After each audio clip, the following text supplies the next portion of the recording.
Hello students, मैं शुभम सोनी आपके अपने यूट्यूब चैनल सोनी क्लासेज में एक बार फिर से स्वागत है। फ्रेंड्स, मैं आपको क्लास 10th की फिजिक्स की वीडियो अपलोड कर रहा हूँ। आप लोग उसको देख रहे होंगे, समझ रहे होंगे, सभी चीज़ें अच्छे से समझ में आ ही रही होंगी, कोई दिक्कत नहीं हो रही होगी।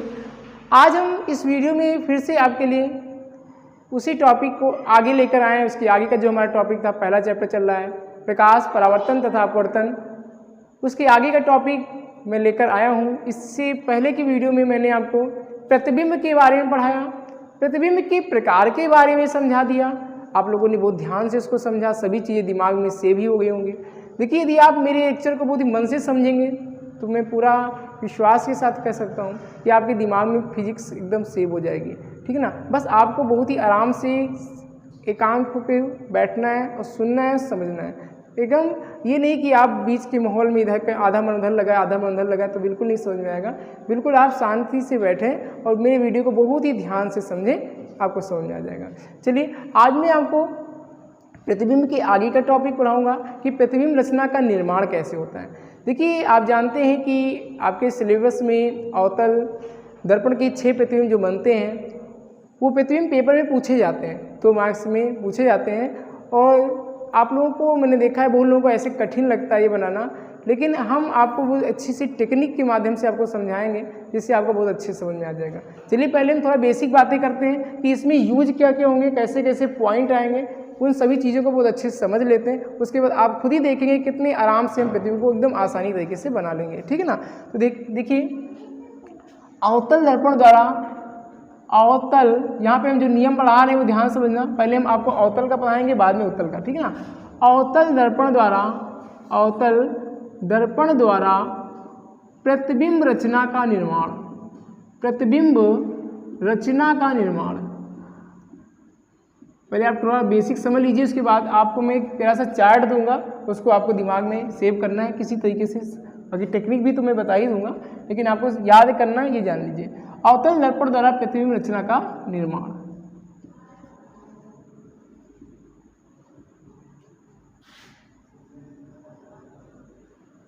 देखिए, प्रतिबिंब बनते कैसे कैसे, प्रकाश की किरण कैसे कैसे गुजरती, कहाँ कहाँ से गुजरती, इसको पहले आप समझिए अच्छे से। सपोज करते हैं, ध्यान समझना, मैं एक फिगर के माध्यम से आपको थोड़ा बेसिक समझा देता हूँ, उसके बाद मैं चार्ट बना के आपको समझा दूंगा। ये सपोज मेरे पास एक अवतल दर्पण है।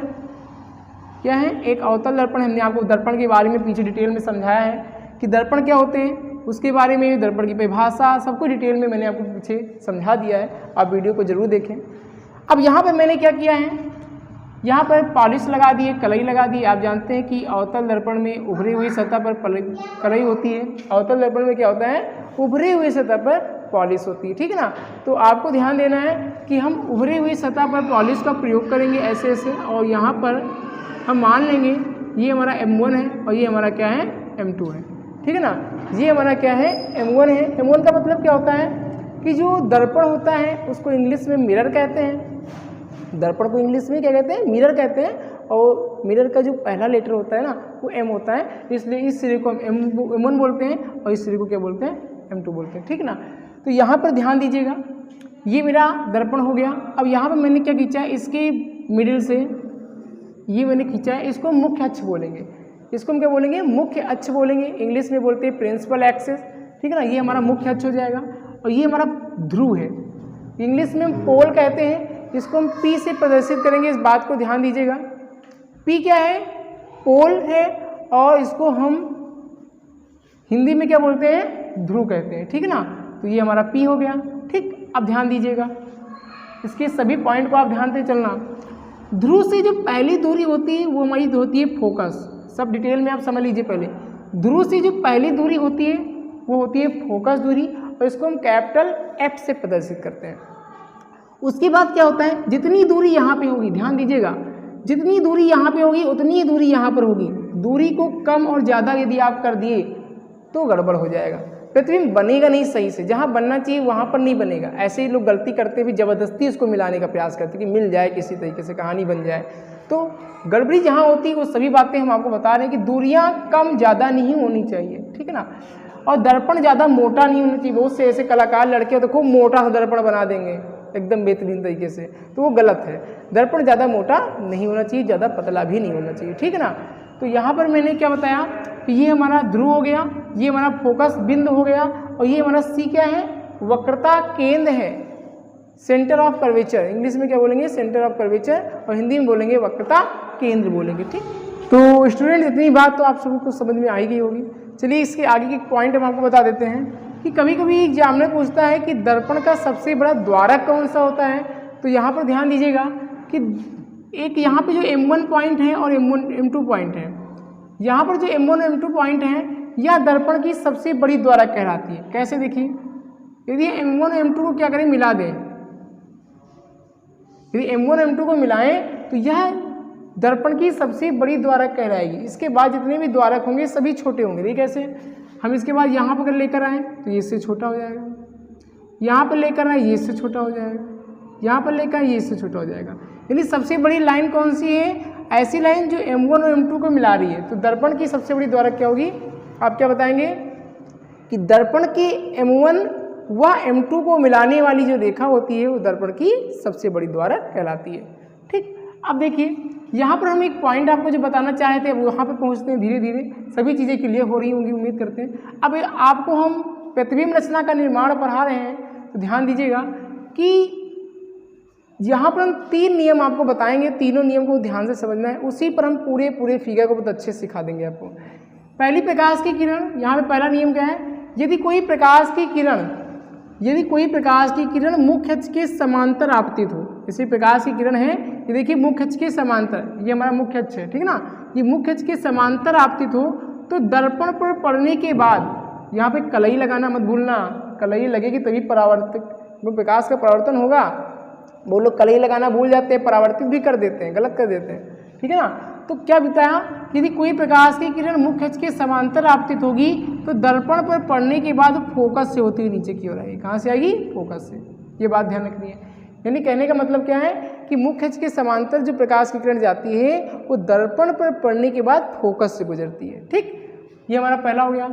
दूसरे पर हम बात करें तो दूसरा क्या होता है, यदि कोई प्रकाश की किरण फोकस से होकर जाए पहले, तो जब दर्पण पर पड़ेगी तो वह मुख्य अक्ष के समांतर हो जाएगी, यानी जस्ट इसका अपोजिट वर्ड। समांतर गई तो फोकस से गुजरेगी, फोकस से जाएगी तो समांतर हो जाएगी मुख्य अक्ष के, ठीक। ये दूसरा नियम है। और तीसरा नियम यहाँ पर आपको समझा देते हैं, यदि कोई प्रकाश की किरण वक्रता केंद्र से जाएगी, वक्रता केंद्र से जाएगी तो दर्पण पर जब पड़ेगी ना तो वह उसी दिशा में वापस लौट आएगी। ध्यान दीजिएगा, जैसे ये बताया तो यहाँ गई, यहाँ पड़ने के बाद नीचे चली आई, ऐसे चली गई, ये यहाँ पर गई तो यहाँ पर पड़ी तो मुख्य अक्ष के समांतर हो गई, ऐसे चली गई। लेकिन जो वक्रता केंद्र से प्रकाश की किरण जाएगी वो दर्पण पर पड़ने के बाद उसी मार्ग में वापस लौट आएगी, ये इधर उधर भटकेगी नहीं। इतनी बात ध्यान रखना है। ऐसा रीजन क्या है, इसका हम रीजन बता देते हैं। जो वक्रता केंद्र से गई प्रकाश की किरण होती है वो त्रिज्यीय होती है, त्रिज्यीय सदैव अपने परिधि पर लंबवत होती है, इसलिए वक्रता केंद्र से प्रकाश किरण जाती है उसी मार्ग में वापस लौट आती है। तो आपको यदि इसका भी लिखना हो तो आप ऐसे लिखेंगे कि वक्रता केंद्र से गई प्रकाश की किरण उसी मार्ग में वापस लौट आती है, क्योंकि वक्रता केंद्र होता है वह अपना क्या होता है, मतलब परिधि पर लंबवत होता है। ध्यान रखना, मैं फिर से बता रहा हूँ, ध्यान सुनना। वक्रता केंद्र से गई प्रकाश की किरण क्या होती है, त्रिज्यीय होती है, और त्रिज्यीय सदैव अपने परिधि पर लंबवत होती है, इसलिए वक्रता केंद्र से गई प्रकाश की किरण उसी मार्ग में वापस लौट आती है। ये आपको जवाब देना है। तो ये मैंने जो आपको पॉइंट बताए ध्यान रखना, बहुत अच्छे से ध्यान रखना है आपको, क्योंकि इसी पर हम बहुत अच्छे से सभी चीज़ें सीखेंगे आगे। तो यहाँ पर आगे हम एक आपको चार्ट दे रहे हैं, इस चार्ट को भी आपको लर्न करना है। ध्यान दीजिएगा, चार्ट अगर आप लर्न कर लेते हैं तो निश्चित मानिए आपको जो 6 नियम हम पढ़ाएंगे अवतल दर्पण द्वारा, एकदम मतलब हंसते हंसते आप टेक्निक के माध्यम से सभी चीज़ें बना ले जाएंगे, ठीक है ना। देखिए चार्ट क्या है, इस चार्ट को आपको किसी तरीके से घर में मेहनत करके एक बार लिख कर आपको लर्न कर लेना है। ये चार्ट हम आपके बीच रख रहे हैं। यहाँ पर देखिएगा कि पहला क्या है, एक क्रम संख्या, ठीक है ना। क्रम संख्या के लिए वस्तु की स्थिति, ये हमारा प्रतिबिंब की स्थिति के लिए हो जाएगा, और ये हमारा आकृति हो जाएगा, यहाँ पर क्या हो जाएगा, प्रकृत हो जाएगा, ठीक है ना। तो देखिए यहाँ पर लाइन हमने खींच दिया है, ये आपका हो जाएगा क्रम संख्या। ये क्या हो जाएगा, यहाँ पर हो जाएगा क्रम संख्या। कभी कभी मार्कर भी बहुत तेजी से चलने लगता है। ये हमारा हो जाएगा वस्तु की स्थिति, वस्तु की स्थिति हो जाएगी। यहाँ पे आपका हो जाएगा प्रतिबिंब की स्थिति। ध्यान दीजिएगा आप एक बात को, प्रतिबिंब की स्थिति हो जाएगा। और यहाँ पर आकृत हो जाएगा, और ये हमारा हो जाएगा प्रकृति। ध्यान देना, ये आपका क्रम संख्या हो गया, ये वस्तु की स्थिति, प्रतिबिंब की स्थिति, आकृति और प्रकृति। ठीक, अब यहाँ पर देखिए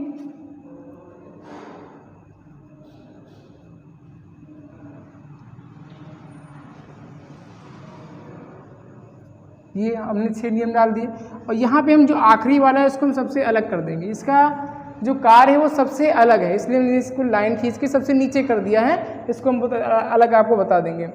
देखिए ध्यान देना, पहला क्या होता है, ध्यान दीजिए यहाँ पे जो आपको बता रहे हैं वो एकदम अच्छे से आपको समझना है, ठीक है ना। तो ये सभी पॉइंट यदि आपने अच्छे से लर्न कर लिए, अभ्यास कर लिया, तो आपको निश्चिंत मानो बहुत अच्छे से सभी चीज़ें एकदम क्लियर हो जाएंगी, ठीक है ना। तो पहले यहाँ पे एक बात को ध्यान देना कि हम क्या बता रहे हैं। पहला हमारा होगा अनंत पद, दूसरा होगा अनंत से सी से एफ, ध्यान दीजिएगा, सी से एफ, यहाँ पे हो जाएगा एफ, यहाँ से हो जाएगा एफ और अनंत से सी से एफ से पी, इतना आपको लिखना है। फिर यहाँ पे जो नीचे वाला है उसको मैंने लाइन खींची दिया है। अब यहाँ पे जो ये 5वें नंबर पे एफ है उसको यहाँ कर दीजिए, इसको इसके स्थान पर कर दीजिए, इसको इधर कर दीजिए और इसको इसके स्थान पर कर दीजिए, और ये हमारा सी इसके सामने लिख दीजिए। ठीक, टेक्निक ध्यान देना जो आपको समझा रहे हैं। और यहाँ पर क्या हो जाएगा, इसमें लिख देना है दर्पण के पीछे, दर्पण के पीछे। ये सभी चीज़ें बनती हुई दिखाई देंगी आपको, ठीक है, हम जब बनाएंगे। यहाँ पे आकृति में कैसा किसी आकृति बनेगी, ये हमारा बिंदु के आकार का बनेगा। ये हमारा जो बनेगा वस्तु से छोटा होगा, वस्तु से छोटा होगा। जो सी वाला हमारा है वो बराबर बनेगा, ध्यान देना, ये इसके लिए है ना, बराबर होगा। यहाँ पर बड़ा बनेगा, यहाँ बनेगा बहुत बड़ा, ऐसी स्थिति में बहुत बड़ा बनेगा, और ये हमारा बन जाएगा बड़ा। ठीक, ये ध्यान रखना है। यहाँ पर हो जाएगा हमारा वास्तविक और उल्टा बनेगा, ऐसे ये भी वास्तविक उल्टा बनेगा, ये भी वास्तविक उल्टा बनेगा, ये भी, और ये जो लास्ट वाला बनेगा हमारा वो बनेगा आभासी व सीधा, आभासी व सीधा बनेगा हमारा, ठीक है ना। तो इस प्रकार से मैंने जो आपको बताया ये सभी चीज़ें आपको अच्छे से तैयार कर लेनी है। ये चार्ट आप एकदम अच्छे से बना के इसका अभ्यास कर लीजिए, और अगले वीडियो में मैं आपको इसके प्रतिबिंब कैसे बनते हैं वे सभी चीज़ें आसानी से आपको सिखाऊंगा। तो आशा करते हैं आपको वीडियो बहुत अच्छी लगी होगी। वीडियो को पसंद अगर आई हो तो वीडियो को लाइक करना बिल्कुल ना भूलें, और अपने फ्रेंडों के साथ शेयर करें। चैनल पर नए हैं, चैनल को सब्सक्राइब करें। Okay, thank you.